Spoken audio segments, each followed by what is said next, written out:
Hey people, welcome back to my channel. So నేను ఏదైతే question చూపించానో దాన్ని అయితే మనం ఈజీగా ఎలా సాల్వ్ చేయాలో అయితే చూద్దాం. సో ఇలాంటి క్వశ్చన్స్ మనకి ఆర్ఆర్బీ ఎన్టీపీసీలో అడిగే ఛాన్సెస్ అయితే ఉన్నాయండి. ఎందుకంటే డేట్స్ ఆల్రెడీ రిలీజ్ అయిపోయినాయి. ఇవి ఓన్లీ హ్యావ్ 10 days అండి. సో ఆర్ఆర్బీ ఎన్టీపీసీ ఎగ్జామ్కి ఎవరైతే ప్రిపేర్ అవుతున్నారో ఫాస్ట్గా ప్రాక్టీస్ చేయడం నేర్చుకోండి, క్యాలిక్యులేషన్స్ అవి ఫాస్ట్గా చేయడం నేర్చుకోండి, మాక్ టెస్ట్లు అయితే రాయండి. సో ఫస్ట్ అయితే ఇది సాల్వ్ చేద్దాం. ఒక 3 మెంబర్స్కి టోటల్ 517 అయితే డివైడ్ చేశారంటండి ఈ పర్టికులర్ రేషియోలో.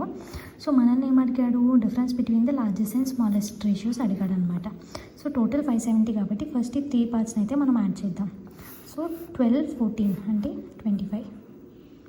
25 పార్ట్స్ ఎంత అయింది మనకి? 570 అయింది. ఇక లార్జెస్ట్ పార్ట్ ఏంటండి? 12. స్మాలెస్ట్ పార్ట్ ఏంటండి? 2. సో ఈ రెండింటి మధ్యలో డిఫరెన్స్ ఎంత? సో 10 పార్ట్స్ ఎంత? 5 టేబుల్లో క్యాన్సిల్ చేద్దాం. 5 2s 5 5s 5 టేబుల్లో పోయింది కదండి. 1 1 2 వచ్చింది అంటే 4. సో ఇక్కడ మనకి ఎంత వచ్చింది? 114 × 2.